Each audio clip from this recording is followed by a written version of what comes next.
Olá, hoje é terça-feira, dia 30 de agosto de 2022. Seja muito bem-vindo ao podcast do Grupo de Conjuntura Econômica. Eu sou Gabriel Chianca e comigo está o pesquisador Caio Prati.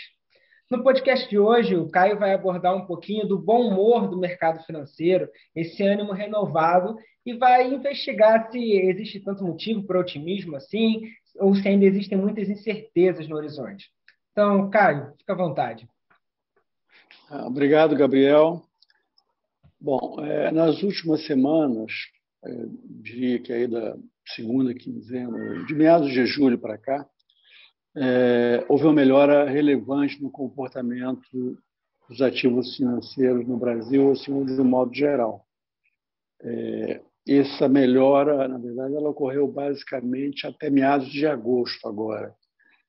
De lá para cá, nessas últimas 2 semanas, houve uma reversão parcial dessa melhora, mas, de qualquer maneira, se a gente olhar para variáveis como taxas de juros do mercado futuro, comportamento da Bolsa, risco Brasil medido pela CDS, etc., o nível atual, estou pegando o fechamento de hoje, ainda se encontra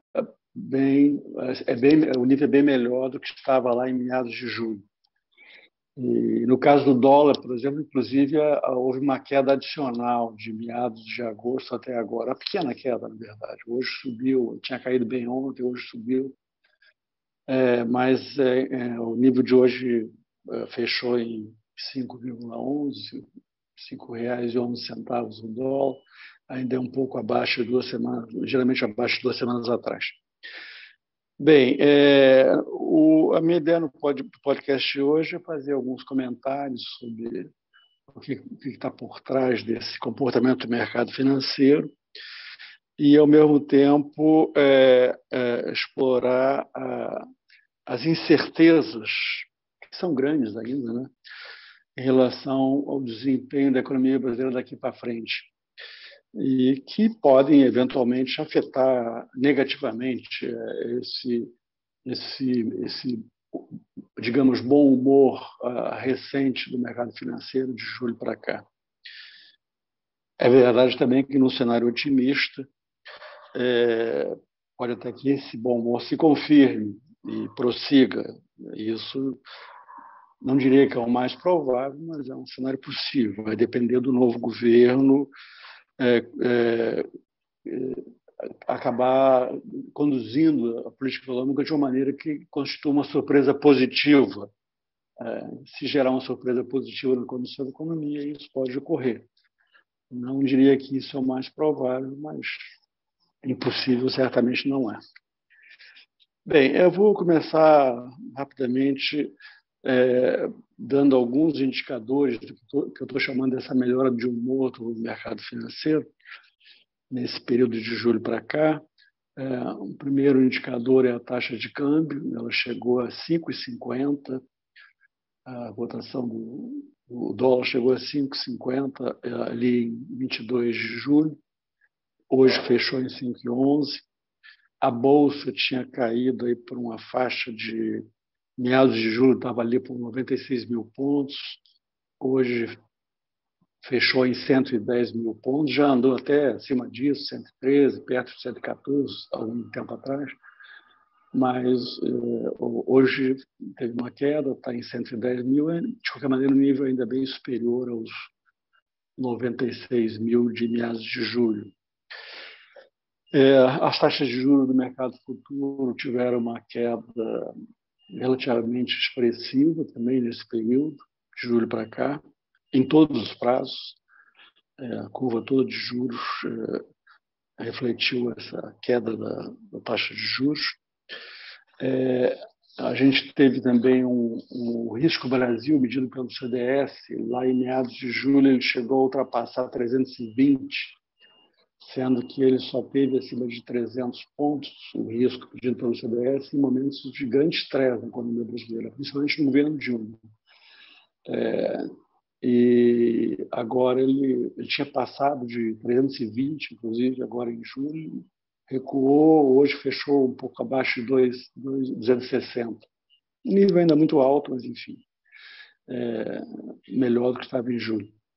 E, a NTN-B, que é um título do Tesouro indexado à inflação e que paga juros reais, também estava em 6,3 lá em julho, nível extraordinariamente elevado. Isso também só vivido em períodos críticos da economia brasileira.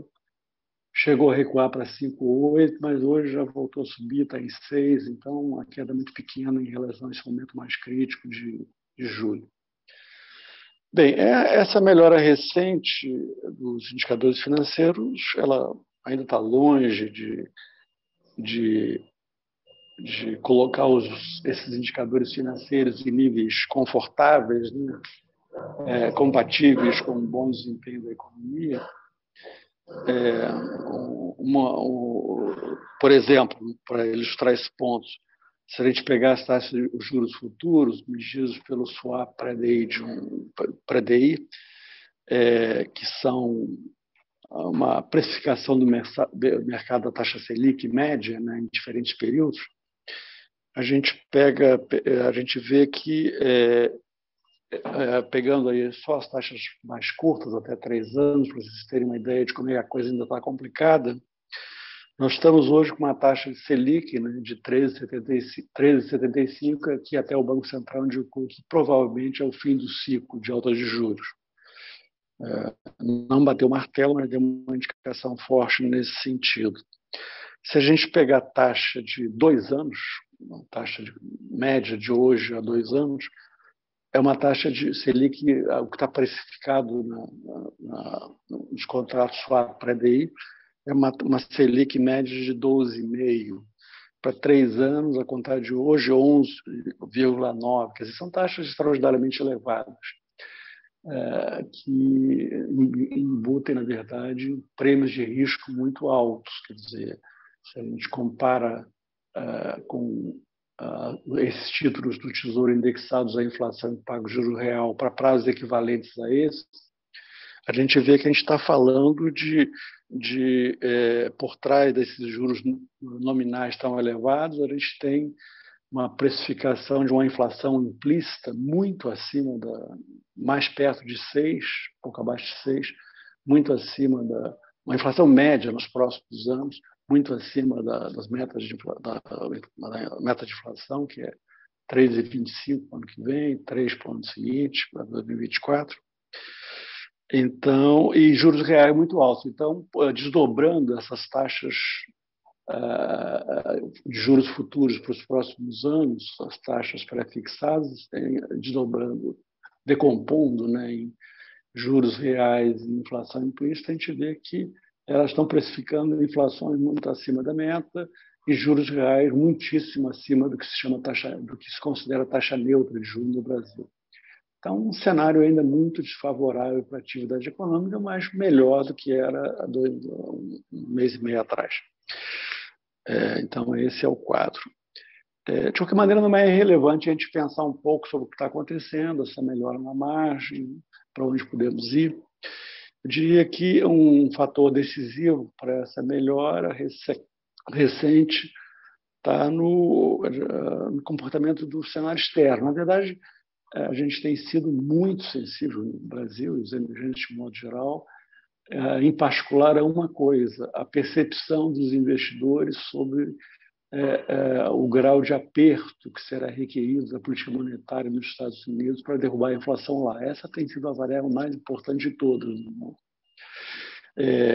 Esse período que eu me referi, do final de julho até meados de agosto, que foi um período de menor aversão ao risco, favoreceu muito o preço dos nossos ativos e tudo mais, financeiros, foi exatamente um período de otimismo em relação à ideia de um aperto monetário mais suave no Fed, nos Estados Unidos, o que no jargão do mercado financeiro se chama de uma política monetária dovish. No caso, mas esse, para mostrar como essa variável é sensível, né, como ela influi no mundo e entre os emergentes, nas últimas 2 semanas, a coisa começou a mudar, porque o Fed começou a mostrar muito mais preocupação com a inflação do que vinha mostrando até então.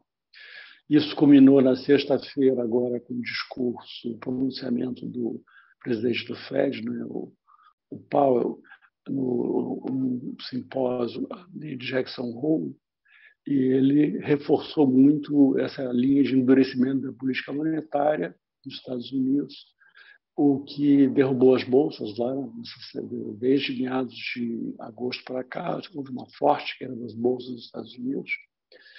E, no nosso caso, significou uma reversão parcial, moderada da melhora que tinha ocorrido até meados de agosto, mas, não, como eu disse no início, não anulou os ganhos que a gente teve em relação à situação que a gente estava lá atrás, em meados de julho.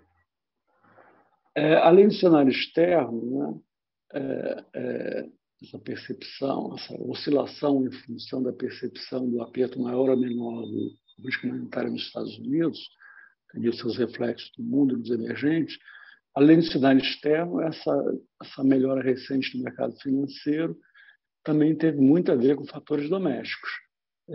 Destacaria principalmente a sinalização pelo Banco Central de um possível fim do ciclo de elevação do Selic, ficaria em 13,75, foi o último aumento dado, e isso favoreceu imediatamente tornou investimentos em renda fixa, na bolsa, em particular uma entrada relevante de investidores estrangeiros para a renda fixa e para a bolsa no Brasil, a partir da sinalização do Banco Central de um possível fim do ciclo de alta de juros. Outro fator importante que favoreceu esse ambiente um pouco mais distensionado no Brasil nesse período foi a queda da inflação, as projeções de uma inflação menor em 2022, a faixa aí mais próxima de 6,5%, provavelmente, o que, na verdade, é um resultado ainda complicado para se analisar, porque ele é muito, quase exclusivamente apoiado numa deflação de preços administrados. As projeções dos analistas para os demais preços na economia continuam muito negativas para esse ano. Então, a gente deve ter, se confirmar esse 6,5% desse ano, um quadro em que os núcleos de inflação vão estar muito acima desse 6,5%, mais provavelmente entre 9% e 10%. Serviços, a inflação de serviços provavelmente vai estar muito alta também, aí, ao redor de 9%, é o que se espera. Então, é uma deflação, uma redução da inflação muito puxada por um conjunto específico de preços, sobre os quais o governo atuou. Ainda assim, ela teve um impacto positivo nas expectativas. A própria inflação em 2023 parou de subir, as projeções, focos que o Banco Central levanta junto ao mercado, e também é um sinal positivo. Teve até um ligeiro recuo, uma margem milimétrico para a projeção de inflação para 2023. Então, essas coisas, esses aspectos domésticos também contribuíram para essa melhora do humor aí no mercado financeiro. Agora, um ponto, de certo modo, intrigante é o fato de que essa melhora do mercado financeiro está se dando num contexto de proximidade cada vez maior da eleição presidencial e de uma situação fiscal para 2023 extremamente delicada, extremamente preocupante. É intrigante que tenha havido essa melhora com esses dois eventos, né? Uma eleição chegando, estamos às vésperas da eleição presidencial e um quadro fiscal muitíssimo complicado para o ano que vem. Em relação à eleição, sempre tem se dito ao longo desse ano, e aí continua se dizendo, né, que a eleição seria um momento provavelmente de estresse no mercado financeiro, pelas incertezas que gera em relação à condução da política econômica, pelo próximo presidente e tudo mais. Mas o fato é que, até aqui, as coisas não estão se passando bem assim. Pode ser que isso ainda aconteça. Na verdade, a campanha para valer começou só agora, né? Com aquelas entrevistas no Jornal Nacional, semana passada, com o debate dos candidatos na Band no domingo. Mas a minha impressão é que não, a minha impressão é que dessa vez a eleição não provocará tanto estresse assim no mercado financeiro. Cara, Quer dizer, eu acho que, nesse diga. sentido da eleição, a percepção que Uhum. eu tenho é que, de alguma forma, apesar das propostas econômicas ainda não estarem claras, o cenário de dois possíveis presidentes disputando essa eleição já há vários meses foi, de certa forma, precificando dentro do mercado a vitória dos dois, então, ou até mesmo a vitória de quem lidera as pesquisas hoje. Então, de certa forma, isso já Uhum. está precificado, e o que pode vir a acontecer é se, passado o processo eleitoral, tiver uma surpresa na condução da política econômica. Mas, se for nesse caminho, o mercado já precificou e não teremos grandes turbulências à frente, é claro, partindo do princípio de que o próprio processo da eleição, o processo democrático em si, vai ser respeitado em sua plenitude. Eu concordo com você, Gabriel. Acho que é isso mesmo. Eu acho que o que o mercado está um pouco dizendo é que ele não está dando muita importância à eleição em si, ou seja, como se não fizesse lá grandes diferenças se vai ser Lula ou Bolsonaro. A preocupação maior está deslocada para frente, na verdade, um pouco como você sugeriu. A preocupação vai estar mais. Eu acho que o mercado, a tendência é ficar em compasso de espera e, portanto, não haver esse estresse nesse mês agora de setembro de eleição e outubro, se tiver segundo turno. Um pouco a tendência é mais um compasso de espera em relação ao que virá de política econômica, em particular em relação à questão fiscal, que é a questão mais sensível e mais imediata da política econômica a ser enfrentada.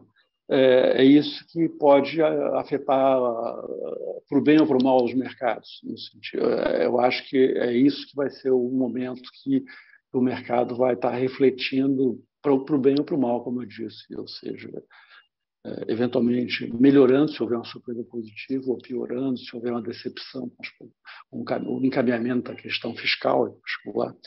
Mas eu acho que isso vai ficar para depois. Eu acho que o estresse na eleição não me parece, nesse setembro, eventualmente outubro do segundo turno, não me parece que é um cenário que vai ocorrer. Eu acho que a tendência é não ser muito diferente do que a gente está vendo hoje, o comportamento do mercado financeiro. Né? Então, eu concordaria com você sobre isso, sim. Em relação à questão que aí vai afetar o mercado de fato, que é a questão fiscal e como será enfrentada, eu acho que aí, às vezes, me dá a impressão que o mercado está um pouco subestimando a dificuldade seja quem for o presidente, de encontrar boas soluções para a questão fiscal. Eu acho que a gente vai ter uma situação fiscal onde já é um dado, né? Até já há estimativas, o IBRE divulgou um estudo interessante do Manuel Pires, do Braulio Borges, fazendo algumas estimativas sobre o tamanho da bomba fiscal para o ano que vem. Né? A gente pode discordar de um ou outro, fazer algum reparo a um outro número, mas a essência do que eles estão dizendo, eu concordo. Ou seja, a gente está em uma situação fiscal que caminha para uma piora do resultado primário muito significativa. Já há, inclusive, ideias, eu acho que está virando quase que um consenso sobre a maneira de lidar com isso. O Pércio Arida e mais cinco, o Bernardo Api, que é uma pessoa que foi do primeiro governo Lula, o Bernardo Api, né? Estão fazendo uma proposta de um waiver, né? De uma licença para o ano que vem, um waiver fiscal, uma licença para que se tenha o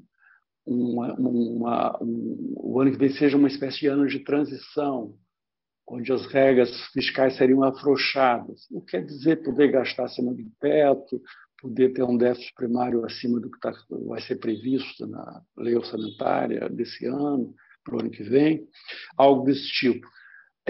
Ao mesmo tempo que se apresentaria, isso não seria só um waiver, seria um waiver acompanhado de uma proposta elaborada no ano que vem de um novo arcabouço fiscal em substituição ao teto, tal como havia, quer dizer, a rígida controle do gasto, a correção do gasto pela inflação, pura e simplesmente, que eu acho que é uma coisa que simplesmente foi enterrada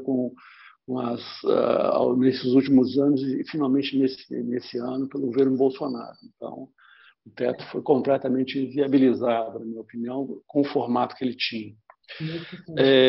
Então, a gente tem o que eu estou falando de subestimar a dificuldade disso é o seguinte, é que se a gente pensar no ajuste fiscal que vai ser necessário, o primeiro ponto é que a gente tem que ter um arcabouço fiscal. A função do arcabouço fiscal é essencialmente transmitir confiança num ajuste que será feito de forma gradual. Essa é a função do arcabouço fiscal. Com isso, acalmar o mercado financeiro, os investidores, manter o câmbio, os juros futuros, tudo mais, o risco Brasil, essas variáveis bem comportadas, pela confiança que o arcabouço fiscal gerará num ajuste gradual. Terá que ser necessariamente gradual. A dificuldade aí é a seguinte: se a gente, eu não vou entrar em maior detalhe, a gente pode retomar em outros podcasts, mas imagino que dificilmente o superávit primário requerido para lá na frente estabilizar a dívida pública seja inferior a 2% do PIB, com os dados que se tem hoje. Superávit. E a gente vai ter um déficit grande o ano que vem, muito provavelmente. A gente vai estar migrando desses bons resultados fiscais de 2021 e 2022, que foram fatores que eu já discuti em outro momento, não vou retomar isso, mas a gente vai estar migrando para... Foram 2 anos de controle, de redução da dívida pública o ano passado, de grande redução ano passado, pequena redução esse ano, segundo as projeções mais recentes, e isso, pequeno superávit primário do setor público consolidado. A gente vai migrar para uma situação muito diferente. Déficit primário, que pode não ser pequeno, tudo indica que não será tão pequeno assim, e uma taxa de juros incidindo sobre a dívida pela primeira vez nesses últimos 3 anos, de 2021 para cá, bem acima do crescimento do PIB nominal, taxa de juros nominal incidente sobre a dívida. Vai ser a primeira vez que isso vai ocorrer. As duas coisas combinadas, déficit primário e juros muito acima do crescimento do PIB, fatalmente vão levar a uma retomada de uma trajetória ascendente da dívida, que pode também não ser pequena, esse aumento da dívida.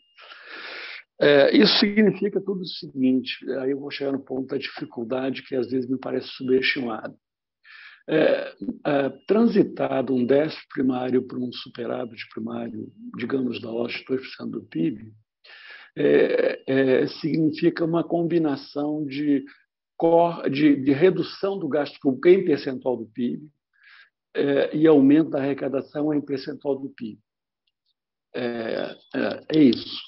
Isso quer dizer transitar de uma situação de déficit primário para superávit primário. Ocorre que vamos pensar pelo lado do gasto público, a redução dele em percentual do PIB.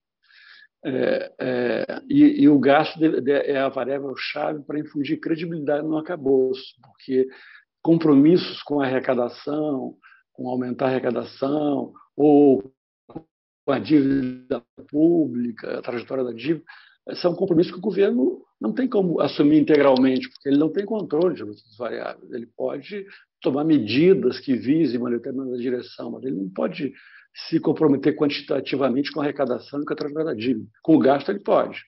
Então, o gasto é uma variável-chave para a confiança no ajuste. O gasto público, para ele, a regra atual que vai ser abandonada era o gasto não ter aumento real, está atrelado a ter corrigido apenas pela inflação.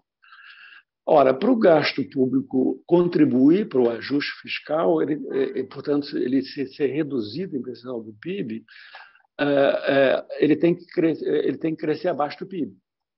É isso que significa reduzir o gasto público em percentual do PIB.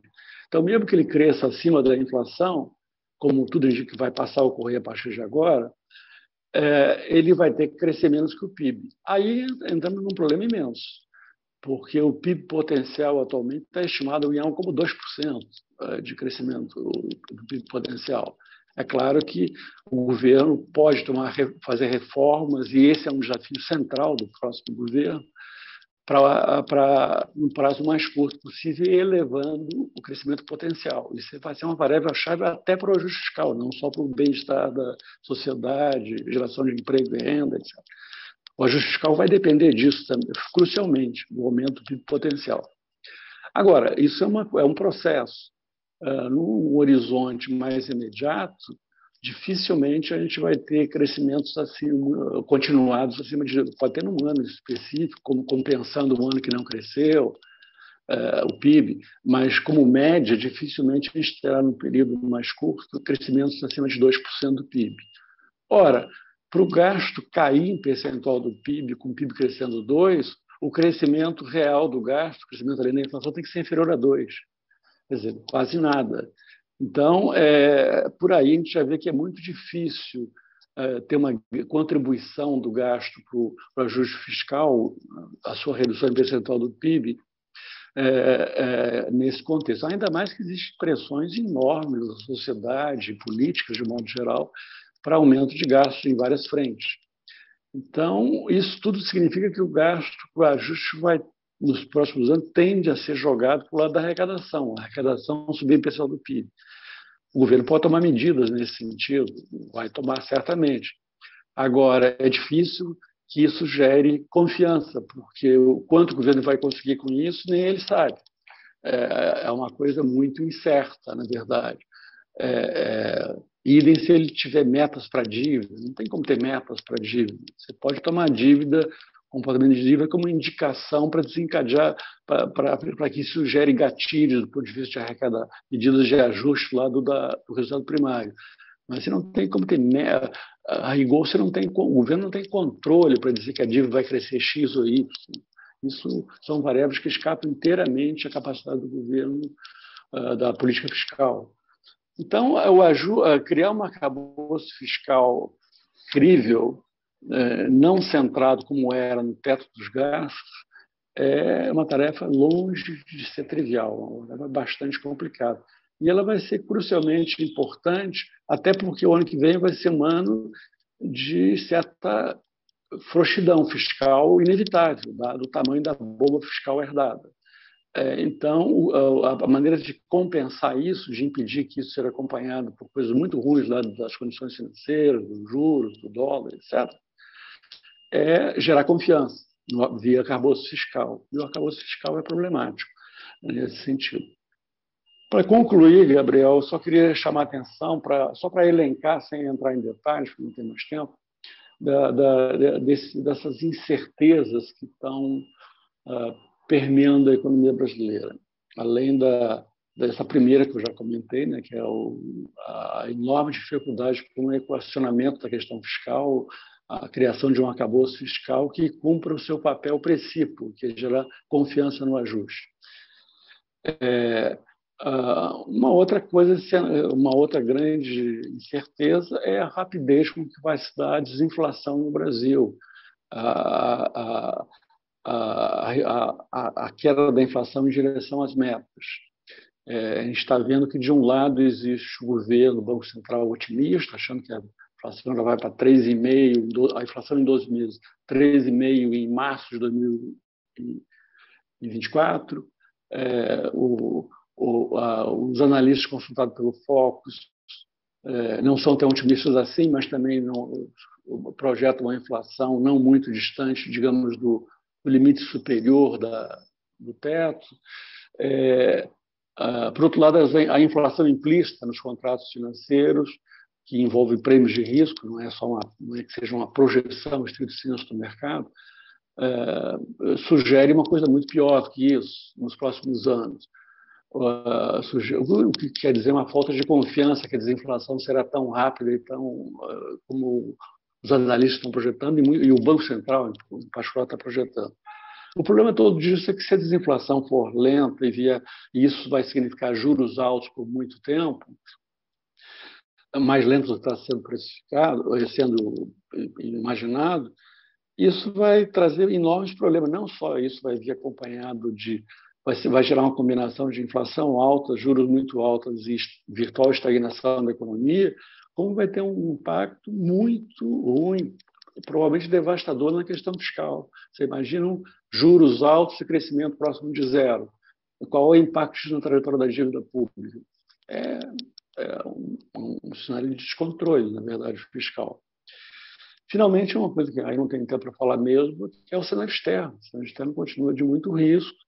Na hipótese de haver um aperto monetário nos Estados Unidos maior do que está sendo precificado, isso vai ter efeitos muito negativos nas economias no mundo, como a brasileira. E aqui, no nosso caso, isso vai significar, vai ter impacto no câmbio, na taxa de juros, na inflação, no crescimento. Então, o cenário externo pode potencializar um cenário negativo para a gente, ou o contrário, se ele surpreender positivamente. Só que eu acho que o viés aí, a probabilidade de ser pior do que de ser melhor, a probabilidade de ser pior é maior do que de ser melhor, do que a gente está imaginando hoje, no caso do cenário externo. Isso terá reflexo também no negativo do Brasil. Então, a gente tem um conjunto de variáveis, a velocidade da desinflação e juros, a taxa de juros requerida para a desinflação, equacionamento da questão fiscal e constituição de um arcabouço fiscal crível, que cumpra o papel que se espera dele de manter câmbio e juros controlados e que permita um ajuste fiscal gradual. E cenário externo são variáveis que podem complicar muito o cenário mais otimista do mercado financeiro.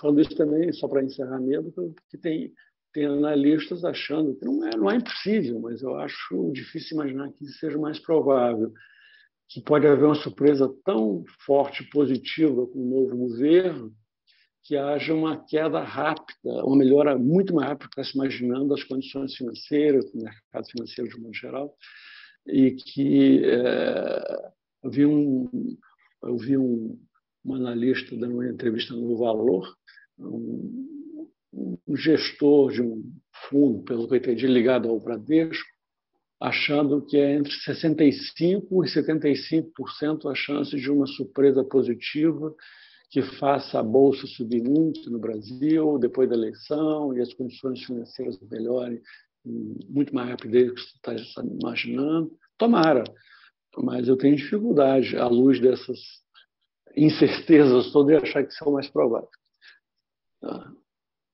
Muito bem. Então, assim, vou aproveitar essa última surfada de otimismo, apesar de não assinar embaixo, para a gente encerrar o episódio de hoje do podcast do Grupo de Conjuntura. Nos vemos novamente na semana que vem. Até lá!